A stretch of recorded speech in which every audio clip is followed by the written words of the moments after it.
one that's very entertaining as always. All the clips that peak, certainly they have been very interesting and entertaining. For example, we'll be focusing on a situation, let's say in Greece, which has banned fat tourists from riding on donkeys after campaigners said the animals were being left with spinal injuries. So you don't want to miss that clip, that peak this evening. Also, during the course of today, you would have had a particular experience. You had a national power outage, commenced at 9:04 this morning, and it's the result of some incident which occurred at the cul-de-sac power plant. There was a technical fault there which tripped some 3 generators, and after that all the other engines tripped as a result at the power station at cul-de-sac. By 10:28, some parts of St. Lucia had electricity. The problem was rectified to the extent that at noon, 80% of St. Lucia had electricity, and by 2 o'clock, 100% of the nation had electricity. So things have been rectified. My guest this evening is the island's minister with responsibility for tourism. He is also responsible for information and broadcasting, operating out of the office of the Prime Minister. But before I turn my attention to him, we have a report on what transpired today with regard to the power outage which occurred as a result again of that technical fault at the cul-de-sac power station. We have that report from DBS's Sheffield Gillard. St. Lucians experienced the power outage from around 9 a.m. Wednesday morning. Lusilec officials appear to have been taken by surprise and immediately began investigating the cause. According to Lusilec's managing director, Trevor Louisi, the power outage was caused by a major internal fault at the cul-de-sac power station, which tripped 3 of the generators and then the remaining engines, resulting in a total system shutdown which lasted a little over an hour. After the fault zone was isolated, appropriate checks and inspections commenced, and the process of restoring the system was initiated. Power restoration started around 10:25 a.m. and is being done gradually across the network. At this point, until the fault is identified and rectified, it is not possible to output the full capacity of the generating plant at cul-de-sac. Lusilec expects to be able to meet about 60% of the peak demand until the problem is resolved.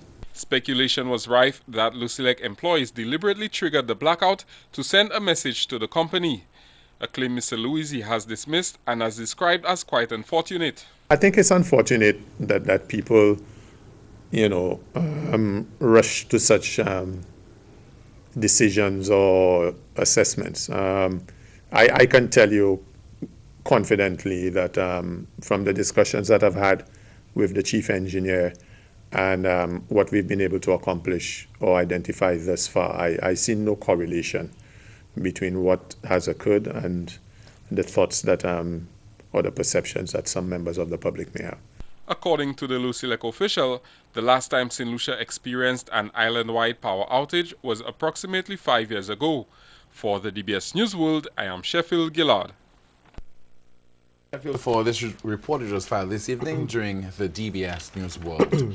Turn my attention to my guest. Once again, he is the Minister with responsibility for tourism, information and broadcasting in the office of the Prime Minister, also the chairman of the Caribbean Tourism Organization. Welcome to the broadcast, sir. Thank you very much, Tim. It's been quite a while. It's good to be here, as always.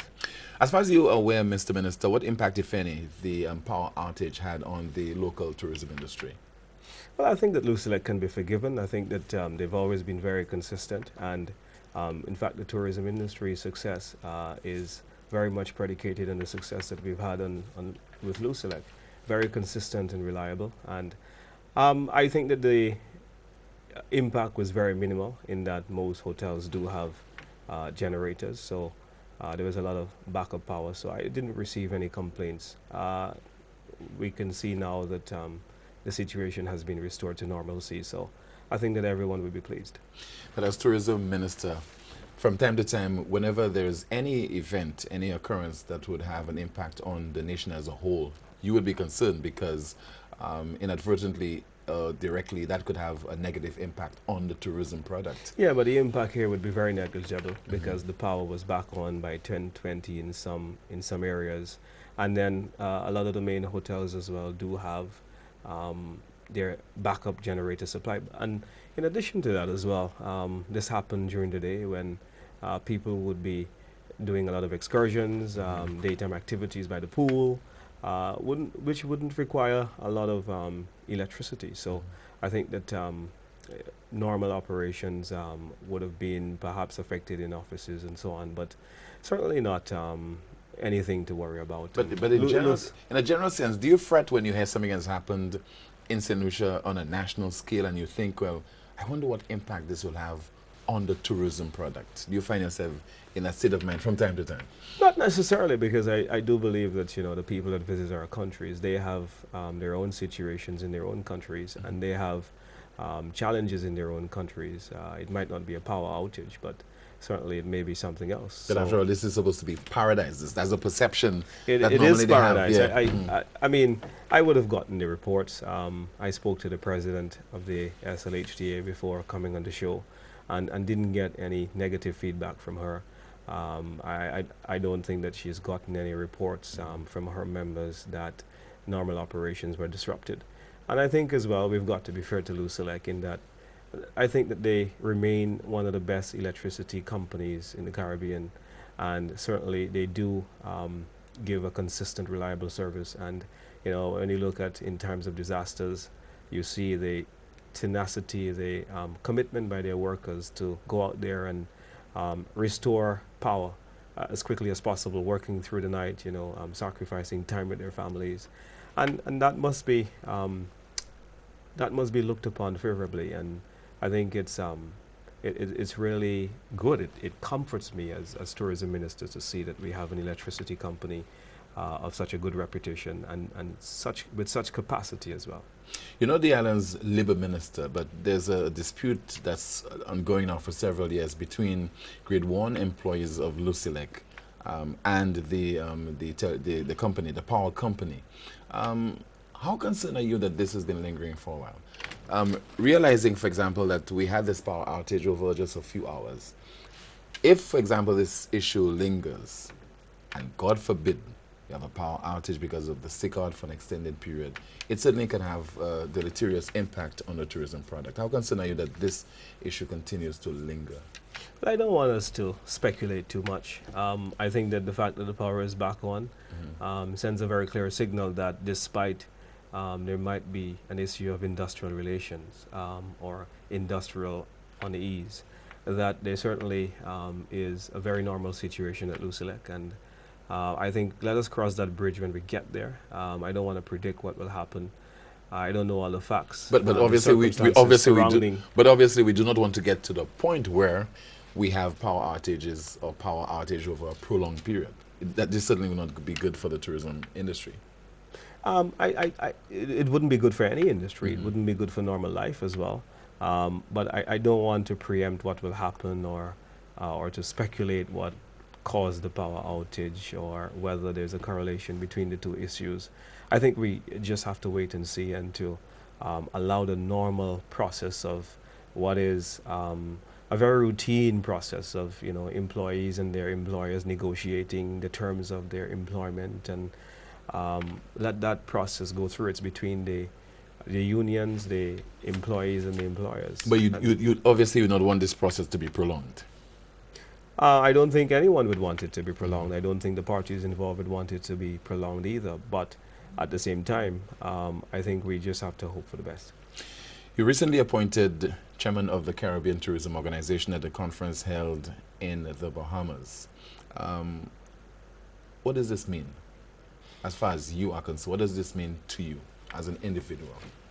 Well, it means that I get an opportunity to lend support and to assist in the development of tourism in the Caribbean. There are a number of issues across the region, and the issues vary from a lack of a reliable marketing, sustainable marketing fund, to the lack of commonality on tourism policy across the region, to a lack of collaboration, a number of issues. And I think that what this does is that it gives me an opportunity now to bring us closer to accomplishing some of the issues that confront the industry at this time. I think that the Caribbean, Tim, is one of the strongest travel brands, and it is perhaps also the most underutilized travel brand. And I think that a lot of times that we keep making the mistake or misinterpreting the fact that we're not each other's competitor. Antigua is not our competitor, neither is Barbados. But I think that they're each other's complement. All of us are important to ensuring that the attractiveness and the viability of travel in the Caribbean is sustained. I think our real competition would be other regions, other alternatives to the Caribbean. I think our product is by and large the same, with some slight variances here and there, but what we do sell as islands are very natural and are very similar. And we've got to look at other regions like the Indian Ocean, the Pacific region, and the Hawaii group of islands, and new and emerging cities like Dubai, and older ones like Rome and Paris and London.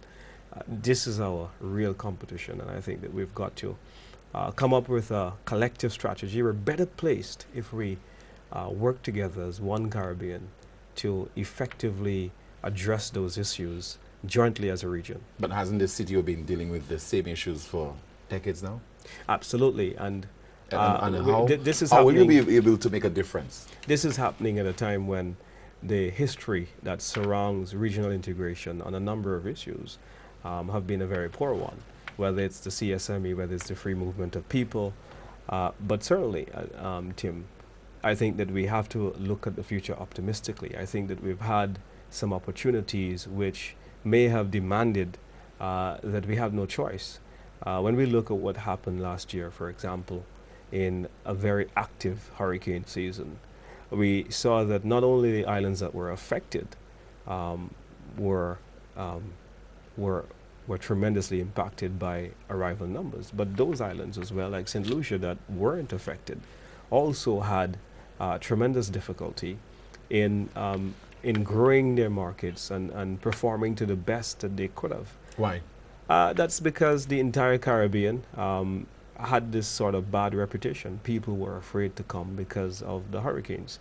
And none of us had the capacity to promote and to increase awareness as it pertains to which islands are safe to go and which islands are under construction or which islands are affected. People were mistaking Barbuda with Bermuda, and people were mistaking other islands with others. And so you've got to make sure that you have the firepower, the marketing resources to be able to deal with crisis situations, whether it's Zika, whether it is a hurricane. And I believe that we're better placed doing this when we come together. So I think that we have recognized, and everyone that comes to these meetings are very dissatisfied with the pace at which the collaborative spirit is moving. And I think that people are willing to get things done. So I believe that we need to take small steps. We may not have the ability now to afford a big advertising budget, but certainly I think we can get the message out in more organic and more cost-effective terms like public relations. But how will, for example, any idea to market the region as a single destination basically end the kind of thinking that, for example, if one country is hit by a storm, then the entire region is impacted? Don't you think that will defeat the purpose of trying to remove from the minds of the people that if one country is impacted, then the other countries definitely are open for business? No, because I think what you will be doing in those instances where there are no storm, I think you can leverage a lot more from the brand of the Caribbean, because I think it is so much more potent than any of the brands within the archipelago independently or individually of themselves. And I think now it's a great opportunity to leverage the strength of that brand. Secondly, to answer your question more directly, is that when you are pooling your resources together, you have the financial might to be able to afford the kind of advertising and publicity campaigns that you need to drive the awareness, whether it's through the distribution channels of the trade, the travel agents, the tour operators, the airlines, and whether it is through the media. And so you're better when you're organized and when you're doing the same thing. we have instances where the regional private sector body and the government private sector body would have different websites saying the same things. But because we've been so scattered and we have failed to pull our resources together, it has made us weaker. So therefore, Mr. Minister, what has prevented the Caribbean from being promoted as a single destination where time and time again, after every CTO meeting, every tourism-related conference, we've been hearing about the same thing, about the need to market as a single destination? A lack of political will, simple. A lack of political will and a lack of vision, and in sometimes myopic thinking. And I think now it requires the largeness of ourselves to emerge, to make sure that we see the bigger picture and we be noble in how we perceive the Caribbean. And I think that we need to make sure that we leverage the strength of that brand. But how comes we have not benefited from tourism to the extent that other countries that are, and other regions that are less dependent on the tourism sector certainly have gotten more than the lion's share of the finances that come from the hospitality sector? Well, because their sectors are bigger. I mean, if you take, for example, the City of London, the capacity of the room inventory is a lot more than there could be in the Caribbean. They have been at it longer than we have as well. They have economies that are strong, that are closer in proximity.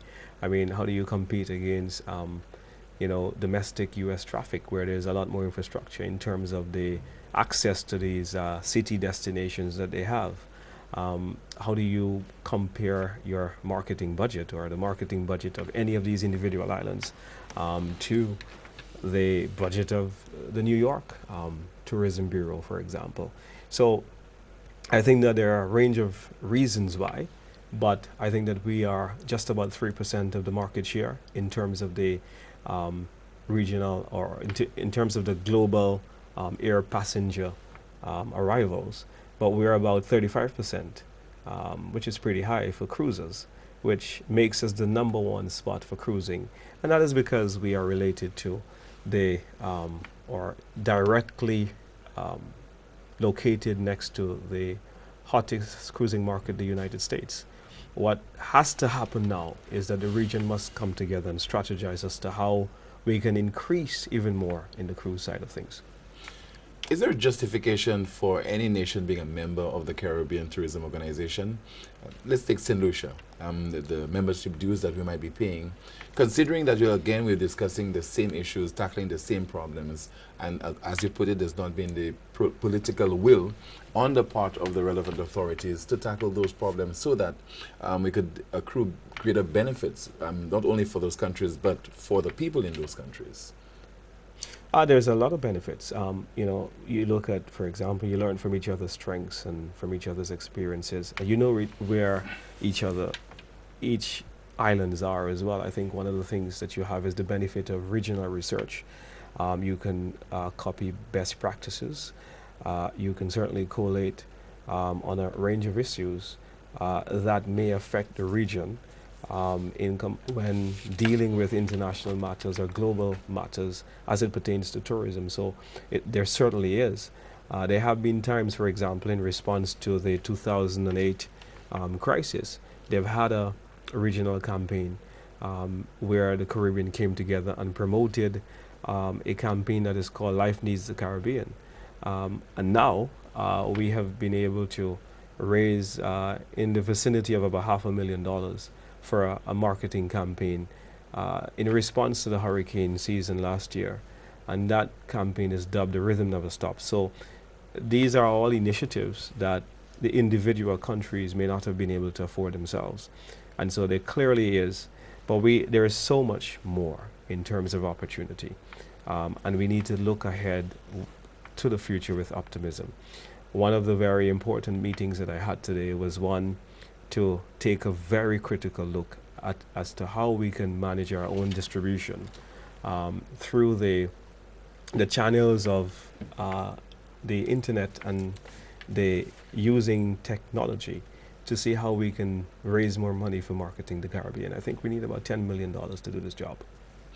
But in a general sense, when you speak about the tourism industry in such glowing terms and you talk about the relevance of the Caribbean Tourism Organization, to the ordinary man in the street who's watching the broadcast right now, in his living room, etc., how can you convince him that it is worth there being buying on his part as far as the sector is concerned? What's in it for him as a citizen of St. Lucia, as a citizen of the Caribbean? Well, history will not be an encouragement to him, not just with the CTO, but with a range of regional bodies, whether it's CARICOM, whether it is SEDIMA, a number of the regional bodies. And I think that what we have failed to do is we've given these organizations a mandate, but we have not empowered them to effectively carry out that mandate. So whether we have failed to pay our dues, for example, you look at, in a lot of these cases, countries that are owing these organizations in membership dues for many, many years. And that goes to show the level of commitment that they have actually apportioned to these organizations. And when you look at the fact that these organizations do not have any autonomy, so they're asked to carry out a certain regional function, but there's no supporting regional legislation like we do with the Eastern Caribbean Monetary Council, for example, where it is enshrined in legislation that the monetary policy of member countries within the Eastern Caribbean Monetary Council have nothing to do, but they have actually ceded their monetary policy to that regional body. And it has been stellar. You see the successes they've had in keeping the Eastern Caribbean dollar quite stable. Mm-hmm. If we had a similar mechanism across the board, where there's a lot more autonomy by regional bodies, then I think you would see a lot more effectiveness. And then it would be a lot easier for me to convince the man watching this show in his living room tonight that organizations such as the CTO and such as CARICOM and so on are important towards nation building and are actually effective towards the development of his life. I think they are in theory, and it is absolutely necessary, especially in an era where there has been a total drying up of aid, and more we see that bigger countries, and as we graduate into middle income countries in the CARICOM region where our per capita income is being measured, it clearly goes against us, and it clearly wouldn't get any better for us getting international assistance in terms of aid. So we have got to make sure that we manage our resources effectively, and I believe that regional collaboration has got tremendous opportunities for us to reduce the cost of some of the things that we want to do in terms of policy and development. Take, for example, with regard to people benefiting from the tourism industry, statistics continually make reference to statistics. I'm talking about tourism officials, and I'm sure that you would have said that the arrivals would have increased by 4.5% from Europe during the course of this year and so on, and you would have latest figures to provide. And the people are normally asking, how did I benefit from this? The increased arrivals by 10% or 15% or whatever. How did I as a person, as an individual, benefit from this? How has this improved my lot? If you're working at Lucelec, and we started out talking about Lucelec, then 20 cents on every dollar of your salary comes from the tourism industry. If you are working in a restaurant, then a Lucelec employee who would have gotten a dollar that came from tourism would have come and spent money in your restaurant. If you are a bus driver, you do transport hotel workers. If you are a supermarket owner or a shopkeeper in a small community, some of your customers, their money is coming from the tourism industry. If you are a banker, a lot of your customers are employees from the tourism industry. The trickle down from this industry is of enormous proportions. When you look at what is happening with farmers who are selling to the hotel industry, when you look at people whose lives have changed, they've come from being tour guides and are now people who own boat businesses, for example, and are millionaires, and their lives have been transformed. It really is a very, very stark reminder of how important tourism is, how impactful it is. One of the things that we don't do very well is to measure its impact. And so if you look at the social economic review, we only measure what comes out from the direct contribution of hotels and restaurants. We have not even begun to measure what takes place at airports and what takes place with excursions, for example. But tourism satellite accounts suggest that the GDP contribution of St. Lucia, direct, indirect, and induced contribution, is somewhere in the region of 70%. What are the latest figures? Because I think you're scheduled to have a press conference today to address this, and Power outage, the power outage affected that. Yeah. What are the latest figures as far as visitor arrivals to St. Lucia are concerned so far for this? We're up about 4%. The UK market looks very, very good. The US market is very, very good. I think we're down slightly in the Canadian market. We continue to be concerned about our summer, and I think we need to address the airlift situation to make sure that the lift doesn't drop off at a great percentage from the winter months to the summer months, and to ensure that there's that consistency. The biggest impact on the arrival numbers in the summer is the fixation the industry has had with seasonal tourism. And I think gradually we're getting out of that. I think the honeymoon market and choosing to go into the romance segment has lengthened the season, if you will, because as you know, Tim, in a lot of our markets, people get married in the months of May, June, July, and they go on a honeymoon. So that has certainly helped to improve, if you will, the seasonal structure that we have had traditionally. And we have to continue to find more ways and more means to ensure that we have tourism year-round. Why do you think we've not been able to attract more visitors to St. Lucia during the summer period? Because when the St. Lucia Jazz was set up over a decade ago, it was Well, 3 decades ago. Yeah, it was primarily to address this particular deficiency, this particular problem. Has it succeeded in any shape or form? Well, absolutely not. I mean, the Jazz Festival was over a period of 1 week. In fact, we spent 16 million on it, 14 million, sorry, in the year 2016, and we had a big problem with it in that the return on investment as your main tourism marketing tool was not doing the job sufficiently. And so we took a look then at the summer, and we wanted to lengthen the summer. And it's really in anticipation of this, in trying to ensure that we arrive at this objective where we can create more business for hotels and create more employment for our citizens and create more economic spin-offs, not just in the month of May, but across the whole summer. We had our best August last year, where Mercury Fest was amazing, so was the CPL Cricket, and the Roots and Soul event as well, and they did help significantly, and we saw that there was a big spike in the numbers, people coming from some of our main markets. You're watching a Newsmaker Live right here on DBS Television. We are also on our Facebook page, so please you could log on and you could post your comments there, ask questions of the minister, and I'll be posing those questions to him. We'll continue the contribution in just a moment. Stay with us.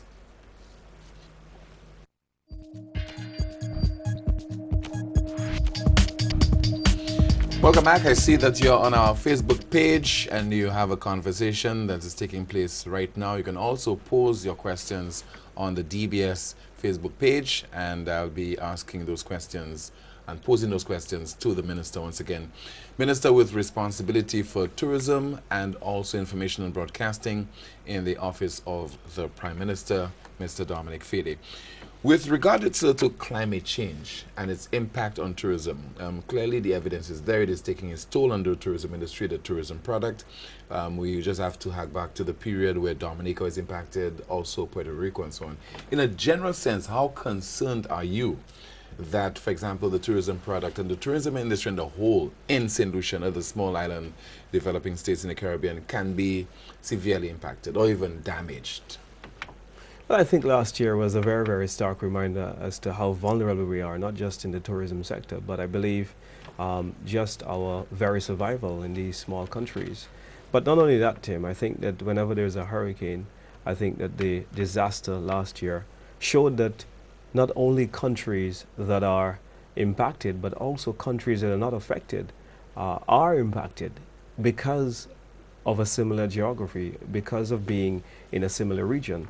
And so we've got to make sure that we are proactive by putting the measures in place so that we have the funding necessary to go out and tell people that the Caribbean is a safe place to come to. Are you really getting that level of assistance that was promised at the time that you had in 2015, signing of that climate change agreement, where countries did promise, the developing world did promise, but the likes of the United States has decided not to fulfill that promise, 1% of its GDP. The likes of Australia as well has decided to withdraw that assistance. Where will the money come from to really shore up those countries, literally to protect it, serve as a buffer against the impact of climate change that would also affect the vital tourism industry? I think one of the things that's pleasing is the fact that the United States coming out has not actually derailed the commitment of other countries, and the G7 and the first world countries remain very committed, the most industrialized economies of the world. And that is very critical, and that's a very strong show of their own commitment towards this climate change initiative. But you're absolutely right that there needs to be a stronger conversion of cash from pleasures. And I think that we've seen some work being done in climate change, but my information is that there are a range of issues that perhaps may impact the real success that this could have been, the Paris Agreement. However, though, I think, Tim, that it is absolutely necessary that we must remember that there's only so much that we can do as small countries, unless the EU, China, and the US are the most industrialized countries of the world do something about seriously restructuring their economies to get off of fossil fuel, to emit a lesser potency or a lesser concentration of carbon. Then I believe that it becomes very difficult for us to deal with this global issue that has now become climate change. I don't think that we're big carbon emitters. What we actually but emit is very... we're feeling the brunt of the impact. We're feeling the brunt of the impact, absolutely. And that makes our situation extremely precarious and very sensitive. But we've got to continue working together in that collaborative spirit to make sure that we push the world for a reduction in the level of carbon emissions. But therefore, do you believe that we need other industries to basically work alongside the tourism sector? Because since tourism is the mainstay of our economy and it's susceptible to climate change, don't you think that therefore we need to look at other areas? Well, you know, I mean, I visited my constituency in the Roseau Valley, and the storm we had, 10 days ago? I saw the ravaging that brought to agriculture, and a lot of the farms are down. And what I want to say is that as a country, we are susceptible, we are vulnerable to the impacts of climate change. And I think that is the bottom line.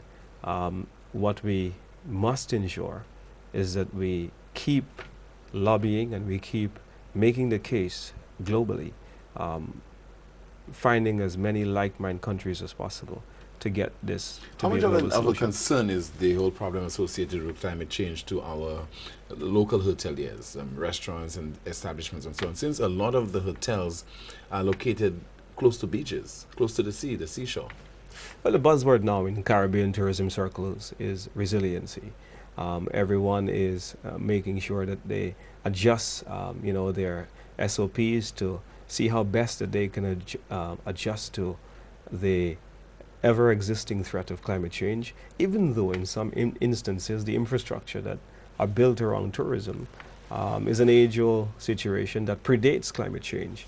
But now a significant adjustment has got to be made to make sure that we are a more resilient industry, but also that we are a more resilient country first and foremost. I don't want to just look at this as a tourism problem. I think it's a Caribbean problem. It's a small island developing state problem. It's a global problem that we must address globally. But is that an issue, for example, that is being discussed at the level of the St. Lucia Hotel and Tourism Association and those different local stakeholder meetings? Absolutely. When you meet from time to time? Absolutely. Because you see, because I'm sure you were a journalist before you became the tourism minister. We've been discussing this whole climate change matter for several years now. And it really never caught on, not until we started experiencing the full effects and having those dangerous storms and having them with great frequency. Now it is starting to make sense. I'm just wondering whether after Dominica was impacted and we were spared, that therefore that is no longer being an area of priority for us because of the false sense of security. It is a big priority. You know, resilience is that word that we discuss all the time. There are committees that look at, that just focus on resilience at the tourism level, locally and regionally. And there's a lot of serious work going on to make sure that we are more sustainable, to make sure that we are more resilient, and to certainly make sure that whatever vision that we adopt, that vision position is actually articulated with the ever-existing threat of climate change in mind. Okay. Now, let's look at another issue that is targeting high-end visitors. Because we continue to say that, you know, there's an increase, minimal or otherwise, in visitors. But do you think if we target high-end visitors, there's need to have even less numbers? And therefore, that will not affect, you know, the environment and so on? Because I'm sure at some point in time, carrying capacity will be an issue or should be an issue. Absolutely. So there's that, there's always that concern of over-tourism. And there's always that need for there to be a maximization of the economic output, especially in a country like ours where the unemployment rate has been a concern, even though it's been reducing in the past years. So what we've got to make sure is that we extract every opportunity there is to maximize the capacity of the island, but striking that balance to ensure that we preserve and safeguard very important areas such as the pitons and such as some of the key areas that we've got. But realistically, what must be done to attract high-end visitors to our shores? Is that necessary, you think? I think we do pretty well. When you look at our industry and the makeup of our room stock, about a good 75% of our rooms are 5-star and are pitched at that level. And in fact, when you go to price-sensitive markets, they tell you that St. Lucia has been pricing itself out of the market. When you try to take a flight to come to St. Lucia, you see that an economy flight from Miami can sometimes be $1,000 and people are paying it. And that is because of the mystique and the prestige. We've done a very good job over the years to make sure that we position the product. We've had an era of the development of chic boutique hotels that are world-class, that have very, very good reputations. The Body Holiday, for example, has just been named the world's leading spa concept or a wellness vacation by Virtuoso Travel, which is a very prestigious consortium of travel companies. And you know, you have examples such as those, which really shows you that St. Lucia is cutting edge, and we are beginning to, well, have been more or less attracting people in the middle to the high end. Okay.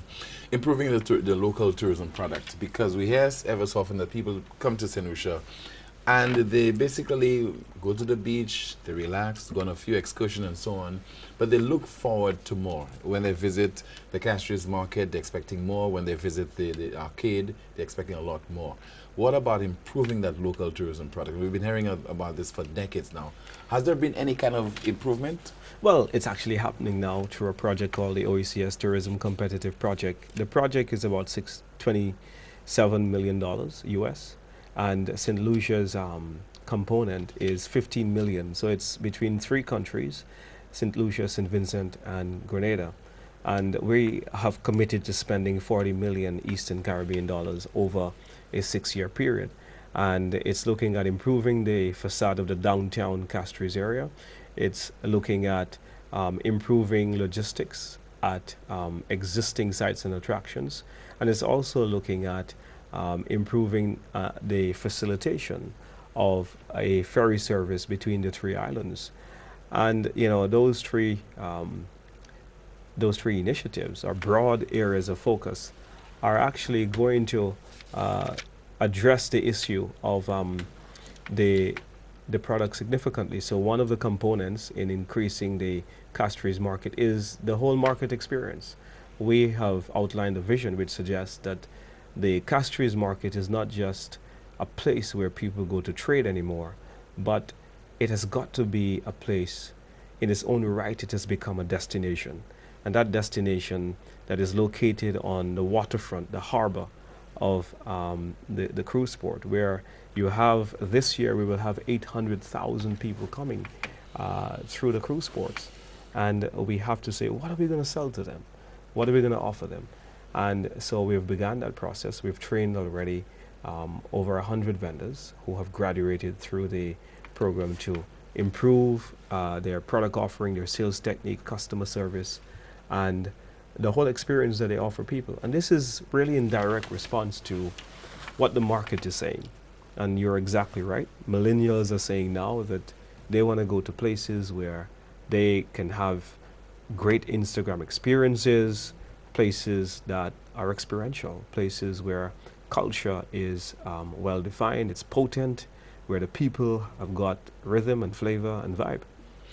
What do you think differentiates our the tourism product, St. Lucia's tourism product, from that of the other islands? Because there's a thinking that we all share the same in terms of the product ingredient, in terms of the beach, in terms of the sun, in terms of the people, in terms of the cuisine.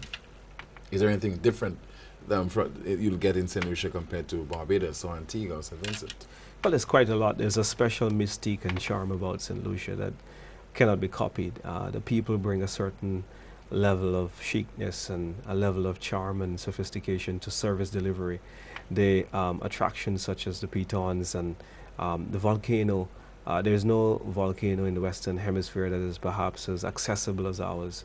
All of these opportunities where people can come and indulge in the Sulphur Springs, and people can come and see exciting topography, make us a uniquely special people, a uniquely special destination as well.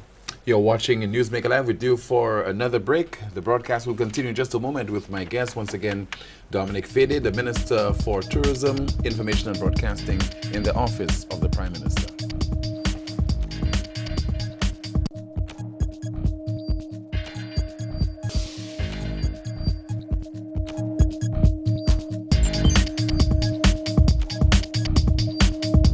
Welcome back. Thank you so much for staying with us. We are on DBS Television as well as on our Facebook page, and the discussion is continuing there. We'll put a telephone number on screen right now so that you can call with your questions and comments for my guest. Once again, he is Dominic Fedee, Minister with responsibility for tourism, information and broadcasting in the Office of the Prime Minister. One of the comments there, Mr. Minister, is that, to be quite honest, St. Lucia does not need any more hotels.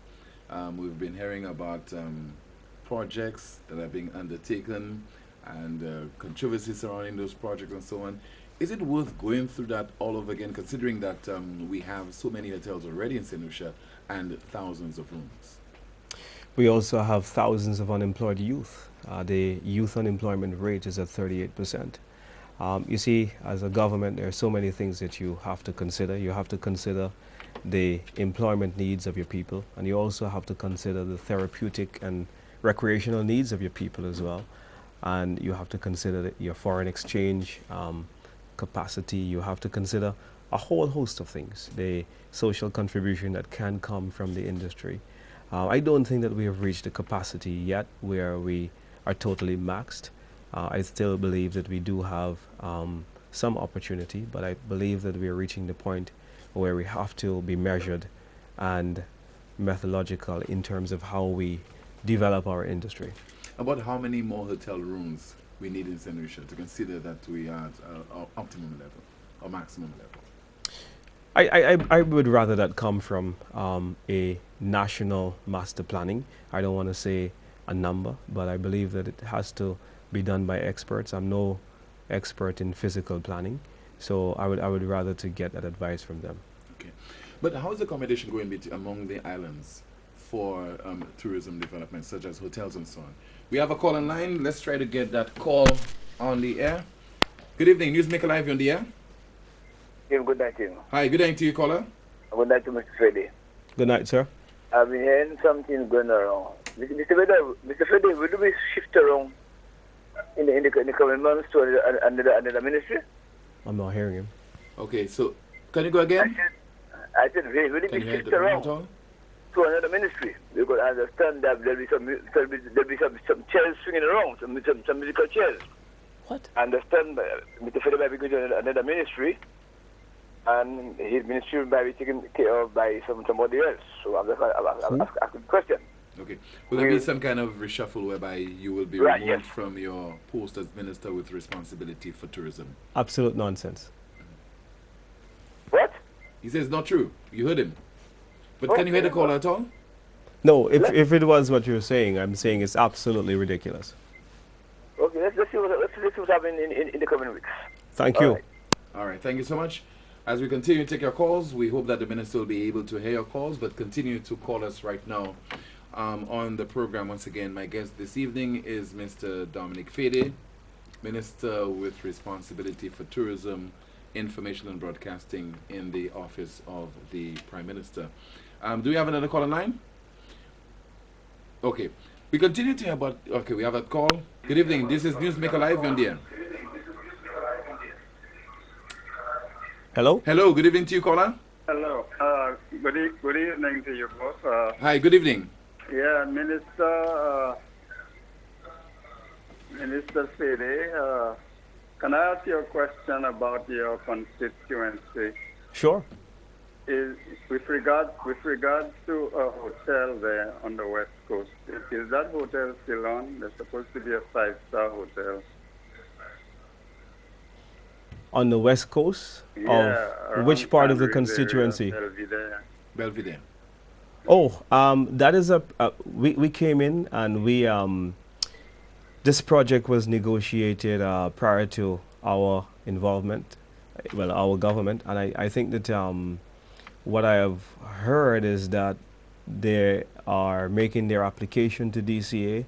I think that project has lost a bit of momentum. I haven't had an update from the developer in quite some time, so I haven't really been updated. But what I can tell you is that the projects which are very actively engaged right now with various government agencies for approval and so on would be the project in Choiseul, the Fairmont Hotel, the project in Canals, the Apple Leisure Group Hotel, where they're going to have 2 properties with 2 different brands, one Zoetry and the other Dreams, and the Sandals project as well. Okay, thank you very much. Thank you so very much. But is it worth the effort bringing in those people? What are they asking? Because they're normally asking for a lot. They're asking for concessions and they're asking for tax holidays. Is it worth it?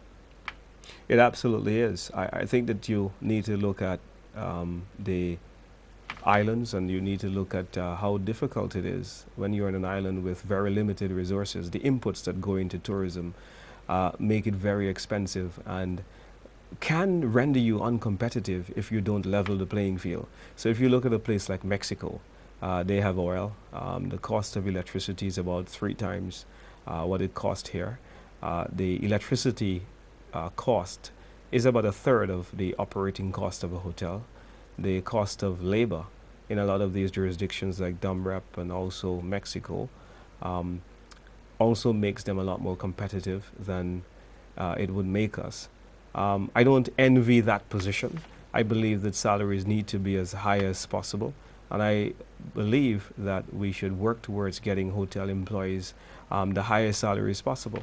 So what we need to ensure is that we level the playing field, and all you really have got to leverage are the sovereignty of the state, and that is your taxes, and that helps to level the playing field somewhat.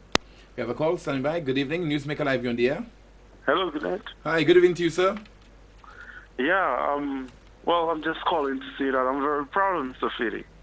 And the new tourism numbers look very good. Thank you, sir. And, I'm from his constituency as well, and he's a great credit to us. And I finally see some things are beginning to happen in Ancillary. Recently, I saw a demolition of the old health center, so that means they're going to rebuild a new one. Is that right, Mr. Fede? Yes, the demolition has started, and we hope to start construction. I think the bidding process by NIPRO, the agency with responsibility for implementation of that project, should go to bidding soon so that we can have the construction sometime in the new year. Yeah, but an area of concern, I heard you speak about the new hotels and developments. What does Ancillary have to gain from this? Okay, thanks a lot, sir. Yeah. Yeah. I think the development was in Canaries, but in Ancillary, I know that plans are afoot to actually acquire the Ans Gallet lands by a private developer who will begin in the first instance to invest in a cruise ship day beach facility, which will generate about 60 jobs for the area. And following that, I think in 2 years' time, they would look to actually improve and advance the development with some additional rooms as well. Another phone line. Good evening. Newsmaker Live, you on the air? Hello, good evening. Hi, good evening to you, caller. Yes, Mr. Fede. Yes, sir. Yes, in light of what happened last year with the hurricanes affecting the Caribbean region, Yes. like in the bigger countries like the States and whatever, a lot of them are not aware that St. Lucia is an individual island and all these things, you know. A lot of people think Jamaica is the whole Caribbean, you know. This last month and even this month, our arrivals, I think, have been affected because of the first Hurricane Fiona. A lot of cancellations, I think, were experienced by the island. What is being done, you know, in terms of creating that awareness of the individual islands, you know, not being all affected by a hurricane, you know, because I think it's affecting the individual islands, you know, when these things happen. What is being done to address that? Yeah. Thank you so much for calling, sir. Thank you. Well, we try as much as we can as an industry to communicate effectively with all of our partners, all of our stakeholders, to tell airlines that we're open for business. A lot of the hotels do. It's a collective effort between the Tourism Authority, which is the marketing agency for the destination, and also by the private sector as well.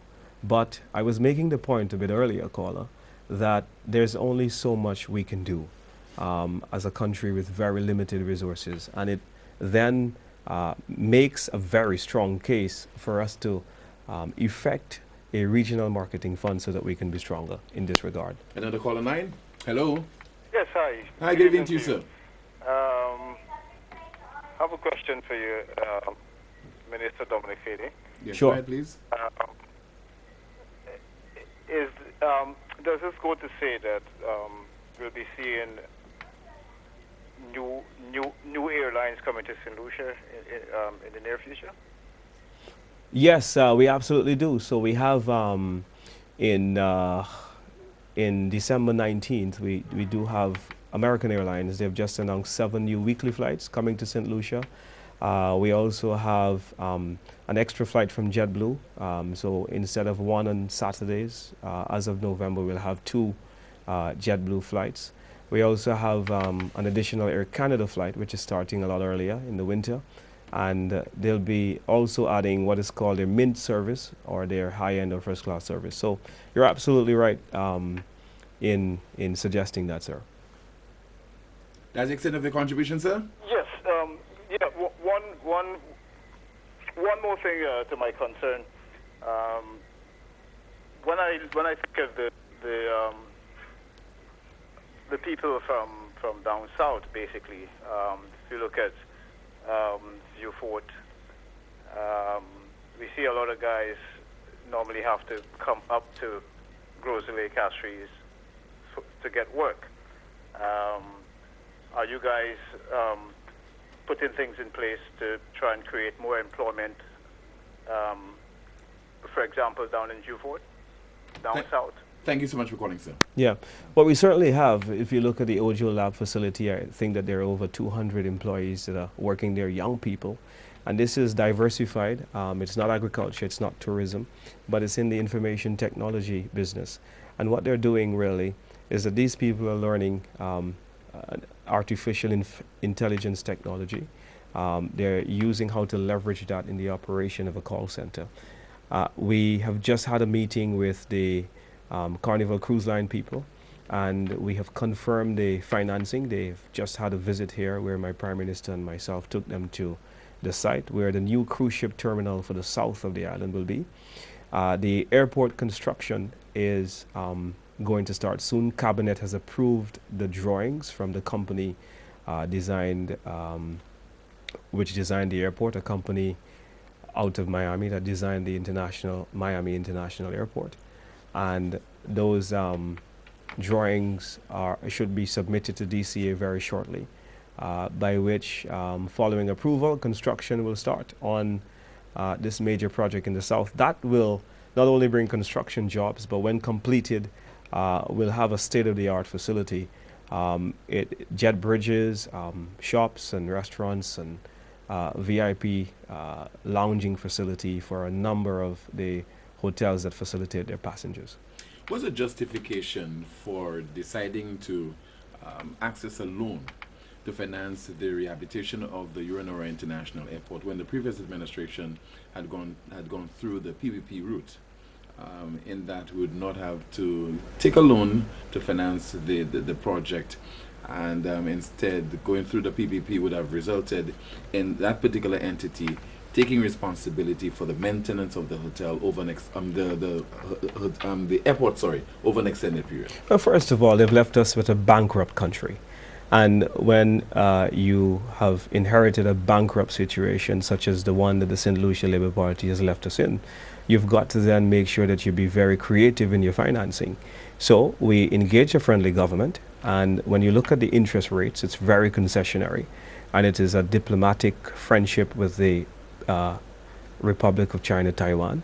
And what that has done is that it has allowed us a 5-year moratorium to give us the opportunity to build cash flow, one. And then, so for 5 years, we will not have to pay this loan. Then the interest is at 50% of the market rate.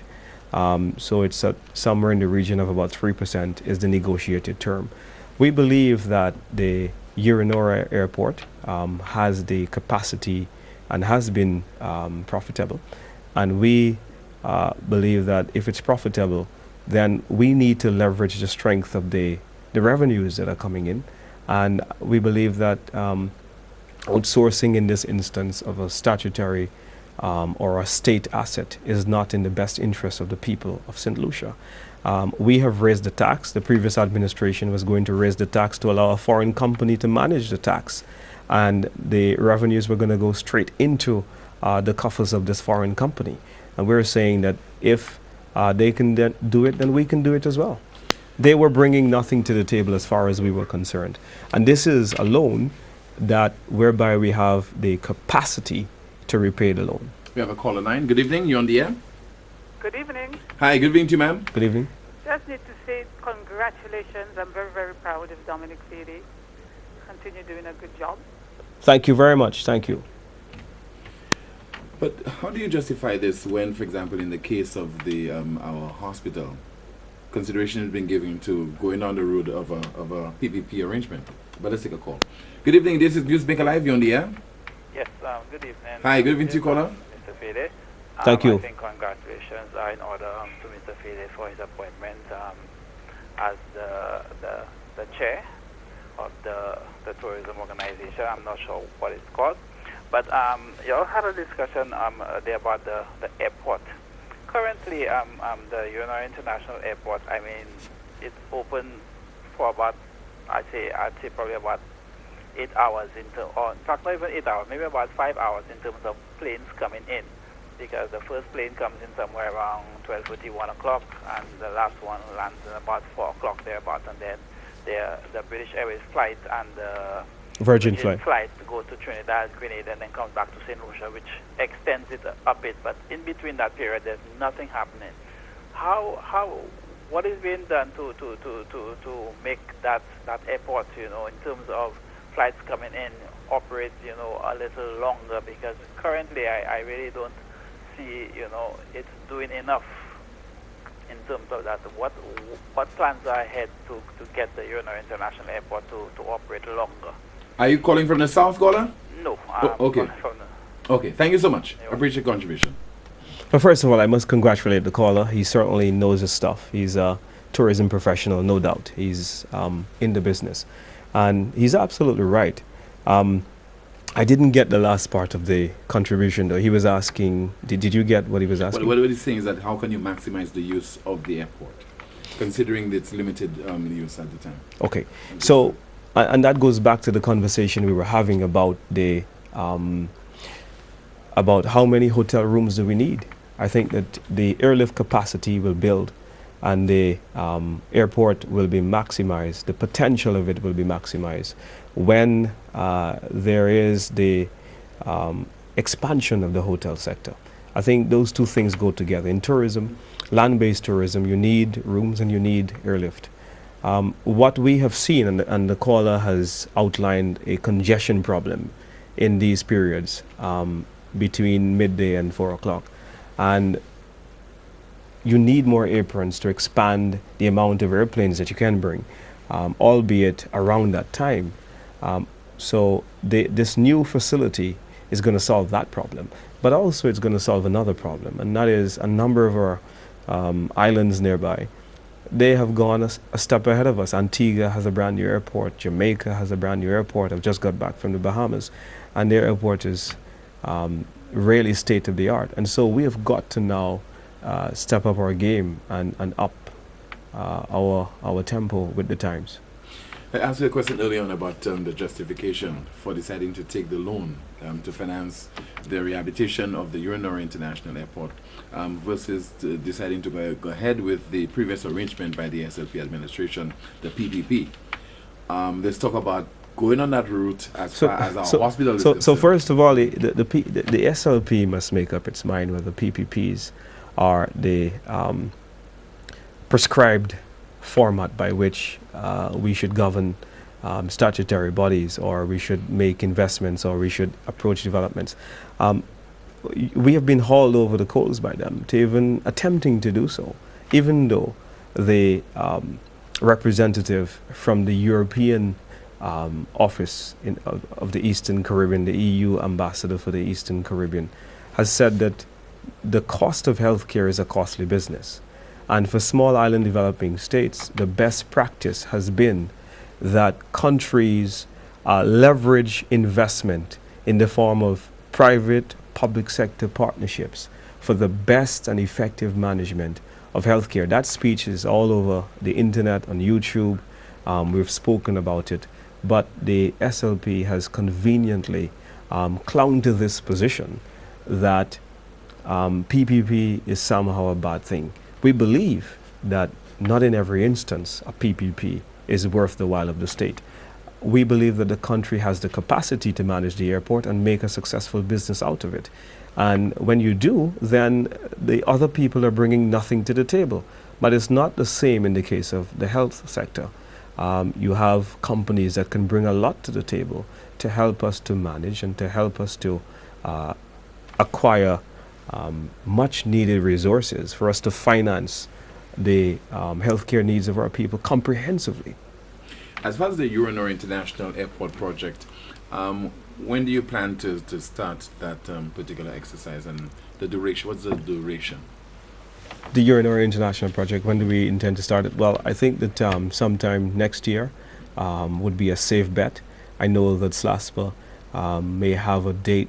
The last time I heard the date from a board member, it was a lot earlier than that, but I would believe that next year would be a safe bet, sometime in the first quarter of next year. How will the rehabilitation affect its operations? Would that be taking place simultaneously?